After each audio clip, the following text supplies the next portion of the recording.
a suspect. Hanging with the killers in the projects. Taylor on a barrel, keep quiet. Catch a nigga slipping from behind. OG Bobby Johnson. OG Bobby Johnson. OG Bobby Johnson. OG Bobby Johnson. Put nigga out like an outbreak. Chopper start to make the house shake. My loves, it is me, Keisha, and I am here with this week's All Tea, All Shade Real Housewives of Dubai Season 1, Episode 6 review. But before I begin, you guys, I got some behind the scenes tea for you. So after last week's episode, Sergio decided to go on Twitter and get in the mix with the girls like he always does. Like, you cannot tell me this man is not an official housewife. So he took to Twitter and said, I am looking for some maternity clothes. Oh, I know the biggest in the world. Started by Mina.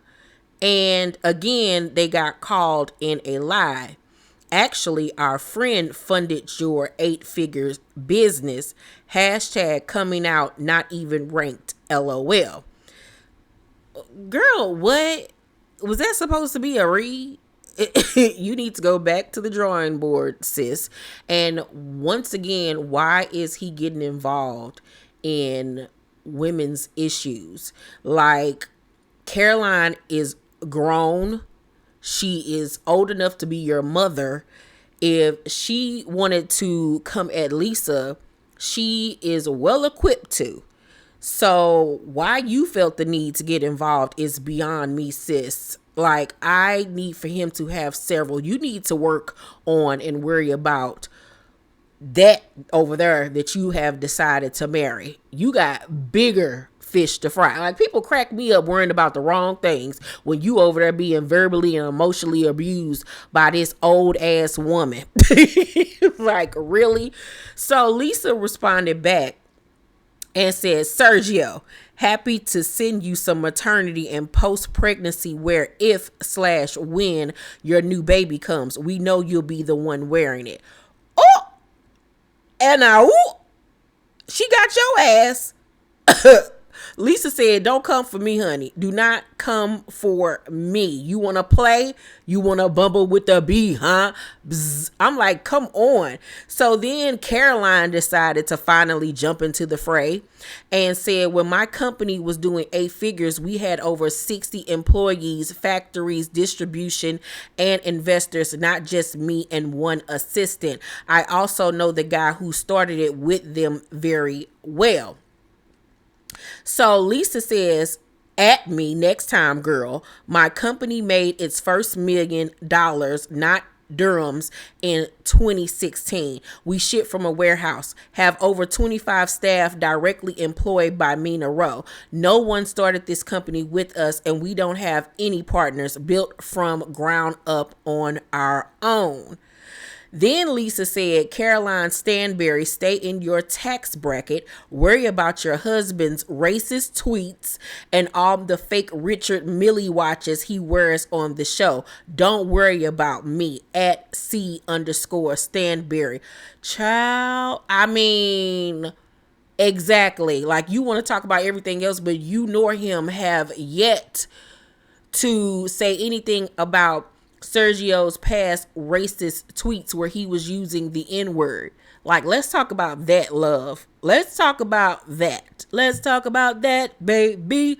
And not he wearing fake Richard Mille watches. I told y'all, just because he came from money don't mean he got money. And yes, he was an ex-soccer player, but that's not to say that he didn't squander his money, make bad investments, used up all his money. Who knows? The not fake Richard Mille watches.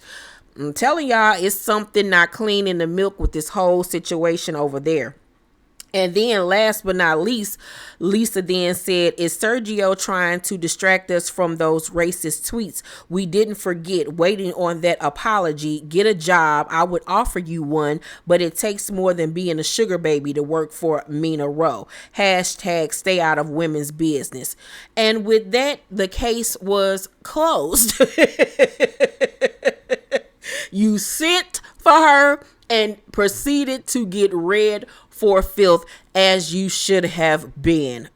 case closed. Let's get into tonight's episode, which for me, by far, has been the best episode this season of Dubai. So we start off the episode with Brooks and Ayan going furniture shopping for Brooks' for Brooks' home. She has decided she's going to redecorate again. Ayan once again shows up like she is going to Paris Fashion Week or something, but I live for the over-the-topness. So Brooks invites Ayan to her pool party that she's going to have because her best friends from Boston are coming into town, and Ayan agrees to go. Then we see Caroline Stanberry. It is 7 days into her wedding. Her parents are in town. You know, she has a very strained relationship with her mother and father because she grew up in boarding school, so she really didn't see them or have a really close relationship with them growing up, and that is why she is so cold and unemotional as an adult. She says that the relationship with her mother has gotten better, but they don't talk about feelings. Her mother don't want to, delve into all of those, emotions and stuff. And that she has a nice relationship with her dad, but she isn't cuddly with him either. I've heard that about Londoners. Yeah, did you know they have a stiff upper lip? They really don't get into emotions and stuff like that. For any of my T-Squad members that are from London, let me know, is that true? Is that a true stereotype of Londoners, or is that not true? Or is it just for Caucasian Londoners or Black Londoners different? Let me know, because I really want to know.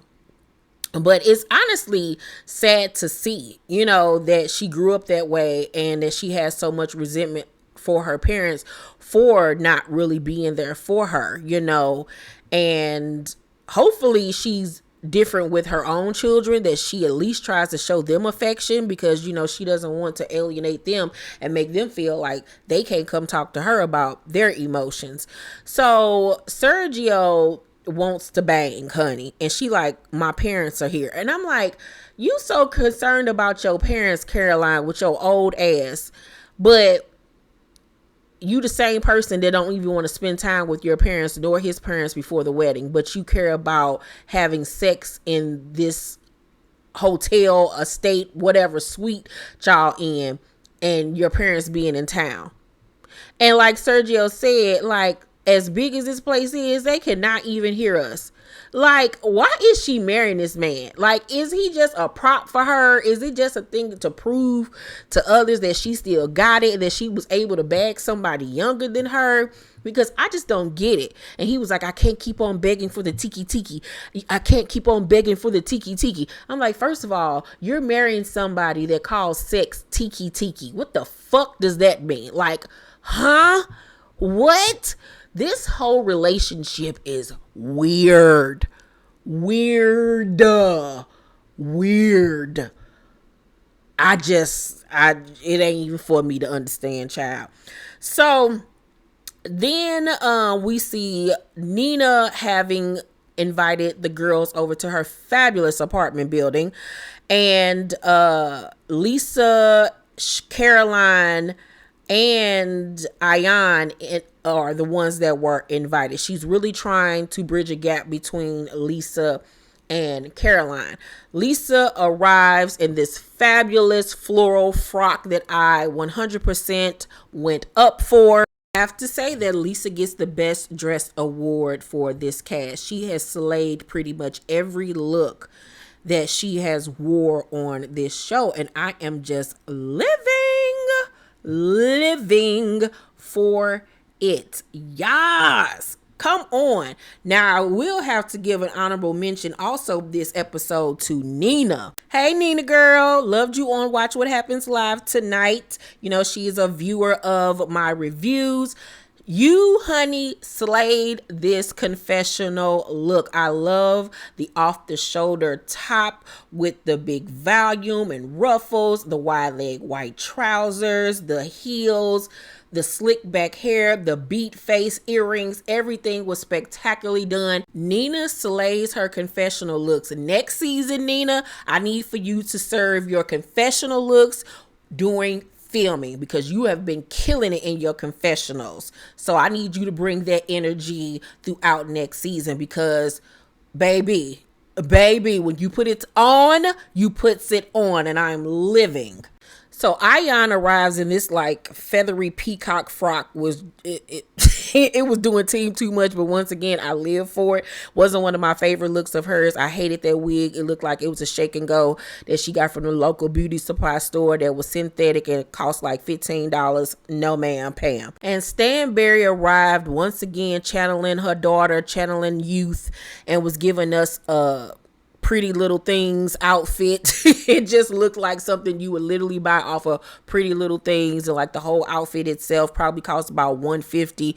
It just wasn't giving what she thought it was giving. I'm not understanding Caroline's style anymore. She has completely changed from when she was on Ladies of London, and I guess child. But anywho, so Nina kicked shit off by apologizing to Caroline if she offended her when she sided with Sergio about the whole spending time with their families before the wedding. Caroline says that, during her first wedding, she felt like it was about everybody else, and that she would be damned if this time around she doesn't make it all about herself and her husband. But I'm like, this is your second time and his first. So you still need to, accommodate him and what his wants and needs. Like, you talking something, I'm going to make sure I spend time with my friends. Well, bitch, just because you hate your family don't mean that he's supposed to hate his. Like, you're marrying somebody that's very much family oriented, you know what I'm saying, and you're not that person. Okay, but if you want to make this marriage work, then you're gonna have to compromise, sis. Like, I don't know what you want here, but once again, like I said, this whole relationship with them is just weird as fuck. So Ayan then says, I heard Lisa tell you, Caroline, to not group us together. And Caroline was like, I felt attacked by you. She says this to Lisa. She was like, maybe I drunk too much. Maybe I wasn't listening or I didn't understand. And Lisa was like, well, I feel that's the wrong word to use. Like, how could you possibly have felt attacked by her when you were the one that started with Lisa? So Caroline was like, I felt it was aggressive. And I'm like, Lord, here you go, using the word aggressive to a black woman, but all right. So Lisa was like, I felt it was trashy. Period. Anything else? So Caroline was like, I don't remember that. I hadn't eaten that day and drank too much on the way. That ain't got nothing to do with nothing. You and your liver ain't got nothing to do with me, ma'am. So Caroline feels that Lisa wants everyone to jump on her bandwagon. She says this in her confessional. And I'm like, no, I don't feel like Lisa wants everybody to side with her or anything like that. You need to take accountability for the way that you acted that night. You know damn well what you said and what you did that night. You know what you did. You was drunk, but you wasn't that drunk where you don't remember what the hell you said. Stop it. Stop it with the foolishness. So Lisa was like, I've always liked you despite everything I've heard. And Caroline was like, that's passive aggressive. What have you heard? And Lisa was like, people told me to be careful of you, but I'm happy to move forward. And I like that Lisa kept it real with her, kept it funky. Like, yeah, I've heard things about you, but I decided to form my own opinion. Now I got my opinion, and we gonna keep it cute, keep it on mute, and move forward. Like, we not gonna be besties or nothing like that. I see you, you see me, and that's how we're going to move forward. So it is the day of Sarah speaking at a global citizen forum, and she invited Ayan, who comes once again dressed to the nines, honey. And they're sitting down discussing therapy and how it helps, and Ayan's experience with therapy. And Ayan says, I'm a very kind, loving human being. 10% of me, not so much. And Sarah says, it's never too late to become someone like me. I wasn't born like this. And Ayan looked at her like, excuse you, what the fuck? So in her confessional, Ayan was like, the preaching has to stop at this point. I don't think that Sarah is coming from a bad place. I think that she's a person that genuinely cares and wants to help people and be there for people. But you have to know when to say when, especially for people that you don't really know like that, you're not really friends with. You have to build that type of relationship to be able to say certain things to certain people. And like, what you mean be like you? Like, like, I'm good over here being who I am. I see what you're saying, but love, calm down a little bit. Just chill out. So Nina comes to Brooke's pool party, and she's in a funk, like she's going through a lot in her life. The other ladies minus Sarah come as well, and Ayan takes the opportunity to tell Lisa that she felt like Sarah was being judgmental when she linked up with her at the Global Citizen Forum. And then Nina tells the group, that her dad is back in the States and he has COVID and he's in a hospital. And, she's going through a lot because she can't get to him. And she's already gone through COVID with her husband, who had to learn how to walk again. And, it's just really, really sad. And I really felt bad for her because, nobody wants to see their family sick and going through something, especially during that time of COVID being just like, running rapid. I mean, it still is, but it was a lot we didn't know back then. So I felt so bad for Nina, and you can tell she was carrying a lot of weight on her shoulders. So then Sarah calls and FaceTimes the girl. She apologizes to Brooks for not being able to make it.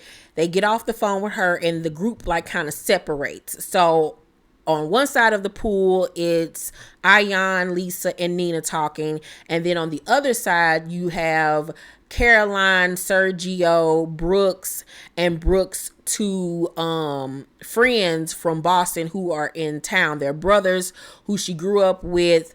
They're both gay, and Ayan brought two of her gay besties with her as well. So Brooks get a text message from her son, and she was like, you guys, my son just texted me and said he's starving to death and he hates me. And so everybody kind of looking like, well, okay, that's a lot. So she says, Adam's going to boarding school for 2 years in Switzerland, and everybody's judging me for it because I only have one kid. And Stanberry is like, have you told him? She was like, no, I haven't told him. So Caroline was like, I'm traumatized from boarding school. And Brooks is like, really? And she was like, but it's like overnight camp. He'll be okay, right? How the hell you gonna sit up here and equate overnight camp with boarding school? Boarding school means your child is gonna be away from you for months at a time until breaks come. That ain't no overnight camp, woman. And first of all, with all the things that we have learned about these schools and stuff and how they be doing these kids when these kids are far away from home, what we heard, Paris Hilton go through, and even though she was going to behavioral camps or whatever, still, I would not trust my child to be in the hands of no other adults when I am not around and they cannot have a voice for themselves.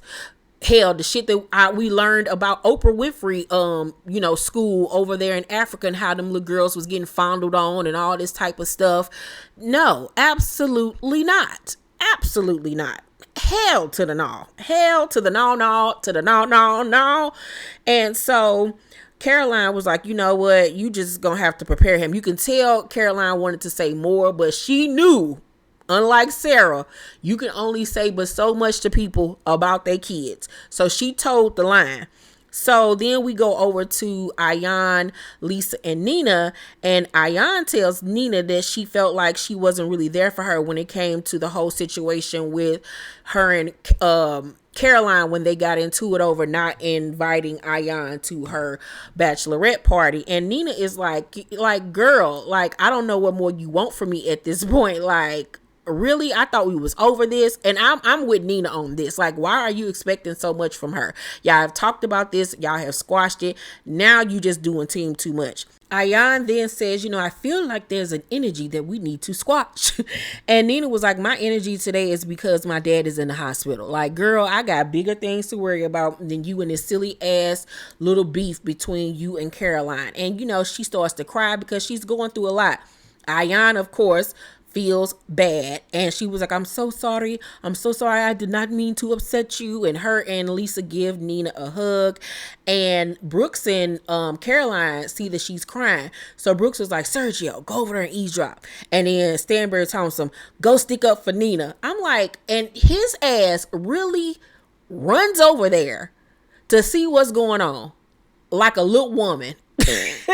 Like, can he be a part of the next Little Women movie? Like, girl, like, ooh, get him off of my screen. I just cannot. Like, it's so emasculating. Like, what are you doing? Like, oh, get him off my screen. Anywho, so then we have Brooks. She has her friends from out of town, Ryan and the brother, who didn't say anything at all during this whole episode, and Sarah come over for dinner at her home. And this is when the party gets started. This is when the season finally picks up and we get some real true housewife beef and tea. This is what we needed from the beginning. Not no superficial bullshit about not inviting me to no party. We got into some real true tea in this scene with Brooks and Sarah and Brooks' friends. So Brooks' friends, this is their first time coming to her house because they haven't been over there to see her in like 5 or 6 or so years. So her friends point out, like, girl, you got a lot of pictures of yourself around here. Is there any of Adam? And she was like, yeah, they're in his room. And I'm like, okay, so we're getting to see a lot more about Brooks and that she's very self-centered and it's all about her. And like, that set the tone for what was about to happen in this scene where her son comes across as an afterthought. So they all sit down to dinner and Adam joins them. Adam is like 9 or 10 years old. He's 10 years old. And Brooks was like, honey, do you want mommy to slice up your chicken for you? And he was like, yes. And she says, Sarah is the maid, not Sarah, the cast member. Sarah, the maid, the black maid. Sarah, can you slice up his chicken for me? Bitch, that what? So basically any motherly duties comes from Sarah the maid and not really you. Okay. Got it. Understand. Okay. Here we go. So her friend Ryan was like, Adam, is mommy crazy? And at first he was like, no. And Brooks was like, be honest. And so the little boy was like, well, like a 2 out of 10. For what they showed us, everybody at the table is silent because it's awkward, because it's apparent that Brooks is doing team too much and that she's too hard on this little boy.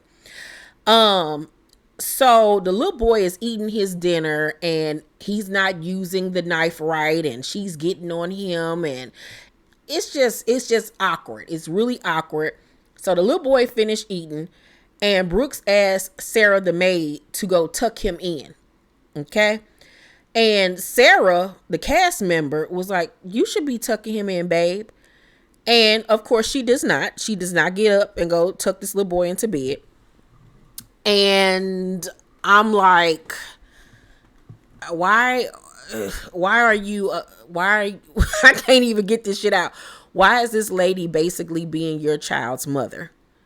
You know, you can tell him that you love him and give him a kiss before bed, but that's not really showing your actual true feelings towards him, where you're not doing the motherly acts that need to be done and you're putting that up to your household help, which I still don't like, that this lady walking around your house with a uniform on talking about madam and shit and bowing and shit to you. Oh, girl, I don't know where the hell Brooke grew up, how she grew up, what she got going on in her brain, but this is not the look, darling. It is just not the look. And I 100% agree with Sarah that you need to be tucking him in yourself, but at the same token, Sarah, you have to learn your place, because you and Brooks don't know each other. Y'all are just castmates. Y'all work with each other. That was not your place to say that to this lady, and you don't know her like that. You know what I'm saying? So I understood where Sarah was coming from, but there's a time and a place for everything, and that wasn't the time nor the place. So Brooks then asked Sarah, about her opinion on boarding schools. And Sarah was like, boarding schools is for people who have no time for their kids. I have a lot of friends who went, and 70% of them are emotionally closed because they feel like their parents left them. So Brooks is like, oh my God, really? She was like, I want him to go to boarding school because I'm big on academics and I want him to have what I didn't have. So if I can put him in a position to be ahead, I will. So Sarah was like, you know what? I want to say something, but I don't want you to feel like I'm trying to intrude. And Brooks was like, I never feel that way. So at this point, she's about to say something that could offend you, trigger you, whatever. You just said that you wouldn't be offended. Okay, so the floodgates is opening up. So Sarah was like, I don't know Adam, right? And Brooks was like, no, you don't.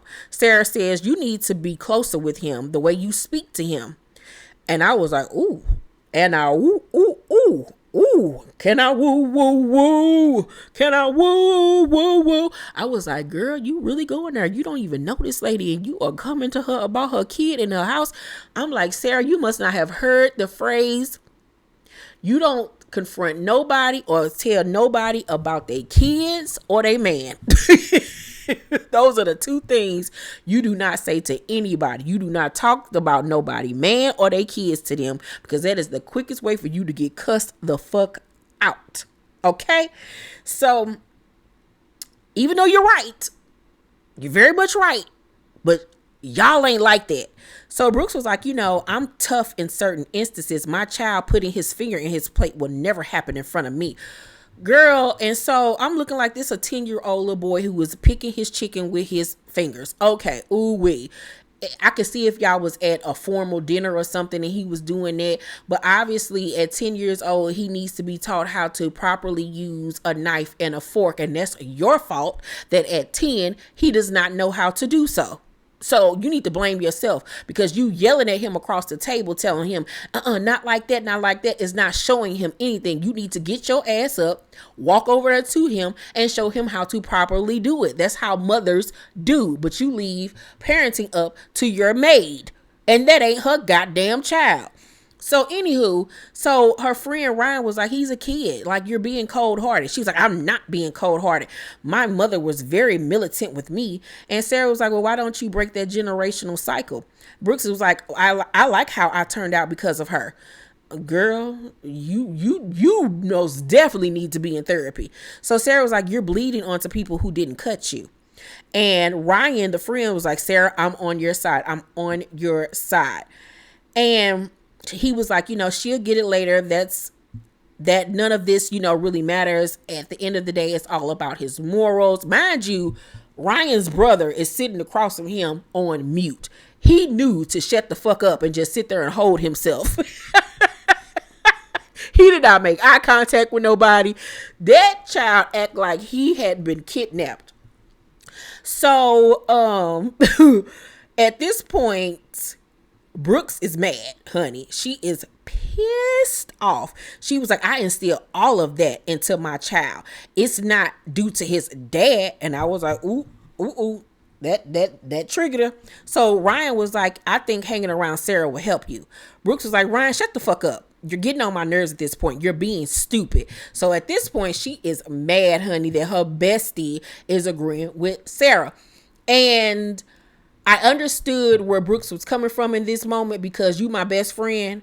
And even though if she is correct or right, save that for when it's just me and you. Like, I don't appreciate you ganging up on me with somebody you just met 5 minutes ago.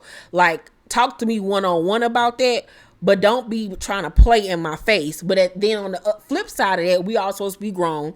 This lady asked you, could she say what she was about to say? And you said yes, that you wouldn't be offended. So let's have this conversation as adults. Or you could just simply say, thanks for your opinion. I'll consider it, or I'll, take it in, and let's just drop the conversation and continue on with the night. It was a totally different way that she could have handled the situation. But like I said, at this point, a hit dog will holler. And obviously what they were saying about her triggered her, because she knew deep down inside that what they were saying to her was some real true tea. And she does not want to face the fact that she has not been a 100% good mother to that little boy. So Sarah was like, no need to fight. And Brooks was like, cause he actually think he's being funny.